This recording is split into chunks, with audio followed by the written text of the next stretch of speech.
Watch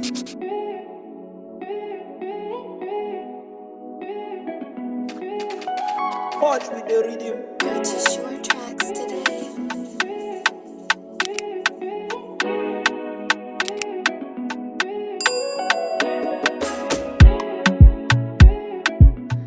Hi guys, welcome back to my channel.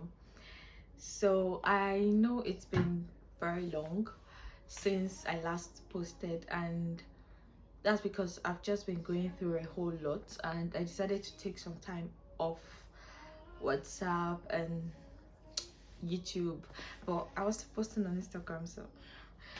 But yeah, I feel better now. I feel much better because I've taking some steps and I feel well enough to make another video. So today I'm going to be talking about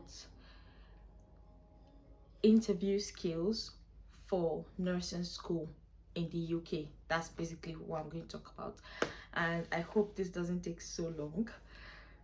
So like I told you guys in my intro video, the main purpose of this YouTube channel is just to sort of like document my whole journey from being a BSc mental health nursing student to into the job market, basically.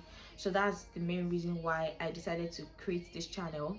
And sometime in, I think, April, I had my interview for nursing school. So the interview you do when you come into foundation year is not the same interview.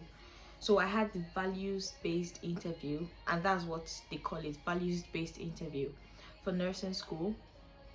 And by God's grace, I passed, and I'm a first-year nursing student. Yay! So the main purpose of the values-based interview is to see whether you have the values that the NHS need for you to become a nurse. And that is why sometimes some people, they don't pass the interview. It's not because you don't know what you're saying, or it's not because you're not good enough, but it's because they feel you don't have the values that they need for you to become a nurse. So why am I making this video today? To tell you what you need to say, basically tell you how to answer the questions, tell you how to pass your values-based interview for nursing schools in the UK. So if you catch me looking down, which you will, I think I'll wear my glasses in a bit. I have my board here, which I've written some points so that I just don't wander off. Sometimes I feel like I ramble on and I don't forget things I'm about to say. So the three main things they are going to be looking at, well, the most important thing they are going to look at is the values of the NHS. And the 3 points I'm going to talk about today are the values of the NHS, the 6 C's of the NHS, which I think some of you have heard about, and then the principles of the NHS. I'm also going to talk to you about this, not talk to you about, I'm going to tell you the 6 questions I was asked for my interview and how I answered it. So you're welcome. So I think it's time to remove my glasses so that I don't strain my eyes a lot. Oh, much better.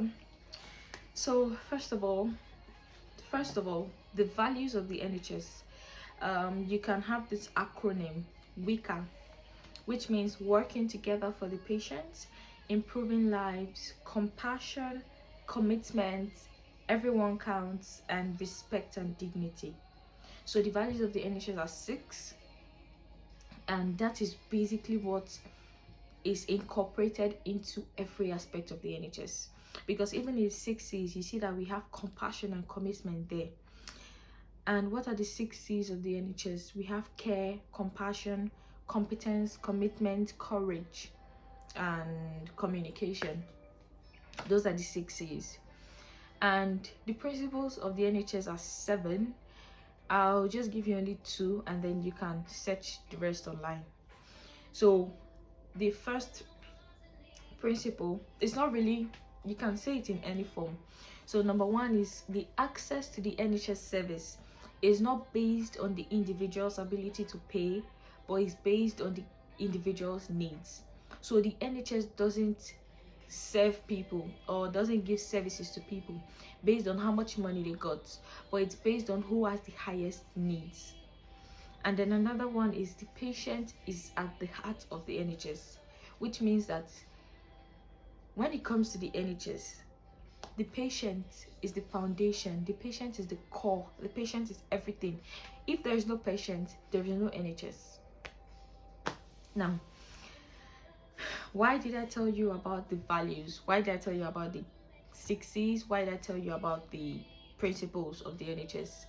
Why I'm telling you about all this is because when you have your interview questions, which I'm going to tell you mine now, you have to incorporate these things. You have to incorporate these values into your answer. So they're not going to come out right and ask you what are the values of the NHS, or what are the 6Cs, or what are the principles. That's too easy. They're going to ask you questions, they're going to ask you scenarios, they're going to provoke your thought to know why you want to do this, to know if you have the right value. Because if you're the kind of person that believes this patient is gay, so this patient should not be able to enter this hospital, then you don't have the value. Because according to the NHS, everyone counts. So even convicts, they count. Mermaids count. Everyone counts in the NHS. So yeah, that is why when you're answering any question, especially your interview questions, which is the main thing, when you're answering your interview questions, I feel like the main thing you should put is the value, or are the values of the NHS, not necessarily the principles, because the principles will still come out in the values. So the way you answer your question is going to determine whether you have those values or not. Now I'm going to tell you the 6 questions I was asked, and I'm going to tell you how to answer them in order to show the value, because I feel like this video will not be complete if I don't tell you some interview questions and how to answer them. Yeah. But before I start, some other interview tips is have a cup of water. I did mine online. I learned they've started face-to-face again, so maybe next year is going to be face-to-face, who knows. But have a cup of water so that when you need to think, you can take a sip and then answer your question. You think like 2 seconds, 3 seconds, answer your question. Or you let them know, I don't get your question, can you come again, or can you repeat yourself, or can you give me a scenario? If you don't get the question well, if it's not a scenario question, ask them for a scenario. And be polite, dress well. I know I'm saying what you already know, but then dress well.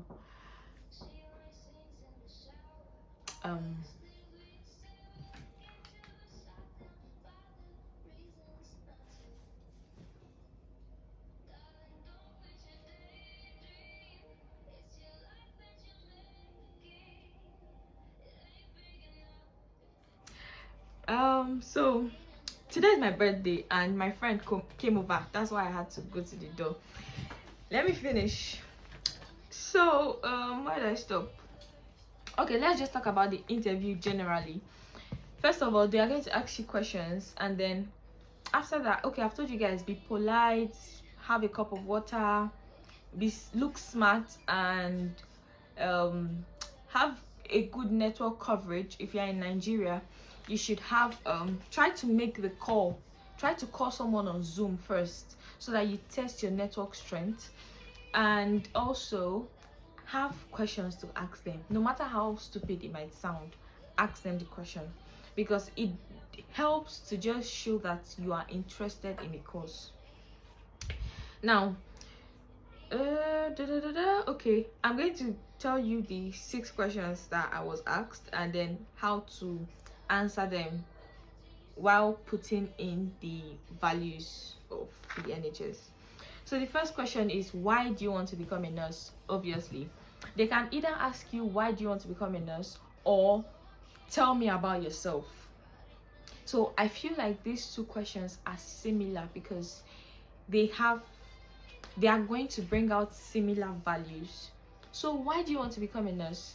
First of all, I said I want to become a nurse because when I was younger, I want to become a mental health nurse because when I was younger, I had a best friend who had autism and learning disability, and I saw how taunted he was in school, how everybody made fun of him, and how the teachers thought he was just playing all the time, but they didn't know his diagnosis, they didn't know what was wrong with him, and as such he was not able to get the support he needed. So that fueled my decision to study mental health nursing in order to help people like that, and give them the support and care that they deserve, and also to spread awareness of that condition. That alone that alone answers why do you want to become a nurse. And then if they ask you, tell me about yourself, I am Faith Stephen. I just finished my foundation year in health and human science. I am a healthcare assistant at Derriford. I am compassionate. I am committed. I see myself as bold, which talks about courage. I am competent, and I have good communication skills. I like to swim during summer, of course, and I also like to jog, especially when it's cold. I jog every morning at 5 a.m. and I what else? I like cooking. I don't jog every morning. So that tells them that you have skills, you have the values like communication, competence, commitment, and all that. So you have to try to put those values. Me talking about my friend shows that I have compassion. I am compassionate. I said when I was younger, my friend, that means at this age, so that was like 10 years ago, 12 years ago. At this age, I still have that in mind. That means I am committed to what I want to do. So those things, saying it, they would know that, oh, you have this value, oh, you know what you're doing, and they like people like that. Now, the second question I was asked is, sorry, I'm not wearing my glasses. Okay, what qualities should mental health nurses have, and why? And why you are suitable for that. So like I said earlier, I mentioned things like mental health. I basically just mentioned the values of the NHS. So I said mental health nurses should have good teamwork skills. They should be committed. They should be compassionate. They should be able to care. They should respect people, and they should have courage, because in some mental health scenarios, you're going to deal with people with psychosis, and if you are afraid, how are you going to provide care for that person? And why I'm suitable for that role is because I believe, so this why you are suitable is a way of asking you to tell me about yourself. So I believe that I am compassionate. I believe I have good communication skills. And then I think I mentioned I was rambling, and then I mentioned things about verbal and non-verbal, because you know that some people with learning disabilities, they cannot communicate verbally, they communicate non-verbally. So if you as a nurse don't have good communication skills, you will not be able to provide good care for that person, because you don't know what they want, you don't know when they are in pain, you don't know what they are asking you not to do. Now, yeah, so the qualities mental health nurse have is basically just the values of the NHS. But don't say it like you are listing them out. Say it like in form of a statement. Say it like you know what you mean. And then the third question, when have you treated someone inclusively? So she asked this question, and then she asked another one, which was the fourth, which talked about teamwork. So she was like, I should give an example when I participated in teamwork. Yeah, so because she herself said, oh, you've already answered this, but she just asked the question again. So when have you treated someone inclusively? I talked about a group work at school, and how we, coming from different background, Asia, Africa, how that makes our ideologies different, and how that makes some things like time. Time cannot, in some parts of the world, if you are late, it's not a big deal. But in some parts of the world, if you are late, that's disrespect. So people with different ideologies, people with different views, coming together to focus on one task, which is our group work. So I treated them inclusively by allowing them to air their views, by not trying to preside my opinions over them, by treating everybody equally and with respect. So see what I said, treating everybody equally is one value of the NHS. We talked about everyone counts. So whatever you are saying, just try to, you can even forget about the principles of the NHS, but then you see the values and the 6 C's. Try to make sure that your answer, if it doesn't mention it, it reflects it. Then the next question is, how would working in a team prepare you for the NHS? Abi? Yeah, how would working in a team prepare you for the NHS? Now, I mentioned, I don't remember exactly what I said, but I know I talked about interpersonal relationship. And then I started by saying that in the NHS, the nurses are not the only people working there. We have HCAs, we have consultants, we have nurses, we have pharmacists, we have ward admin. Now, working in a team has prepared me for working in the NHS, because working in a team helps me to have good communication skills. How does that prepare me for the NHS? When me as a nurse, I want to ask the consultant something about my patient, if I don't have good communication skills, the doctor he's going to see that, okay, this person is rude, and he might not provide all the information I want. He might not help me well, and that might limit my ability to provide good care for my patients. If me as a nurse treats the HCA like trash, or I don't treat the HCA well, they won't want to help me. They won't want to provide good care for my patients, because it's like, since you don't care about them, why should they care about yours? You as a nurse working in a team, the pharmacist is also part of that team, because where do you get your medication from? You don't get it from the doctor, you get it from the pharmacist. So if you are trying to discharge your patient and you're still waiting for the pharmacy to dispense your medication, and in previous time you've not been nice to the pharmacy, or you've been rude and stuff, they're not going to answer you. They'll leave you till tomorrow. But if they know that, oh, this staff at so and so ward, oh, she's, oh, yeah, okay, they'll try their best to do what they can for you, following protocols, of course. So working in a team will help you to see that while you are seeing different people at different branches, still everybody is coming together to work for the patient. Because remember the principle of the NHS that talks about the patient being the heart of the NHS. So whether doctors, matrons, consultants, everybody, what they have in mind, what they have at heart is the patient. So everybody should come together. Everybody should have good interpersonal relationship. And working in a team, you also have to look out for your teammates.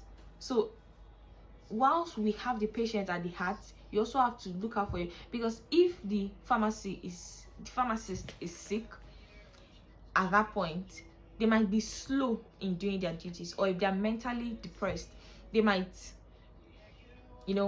dispense the wrong medication, and you as a nurse, what if you've not checked it and you just give it to the patient?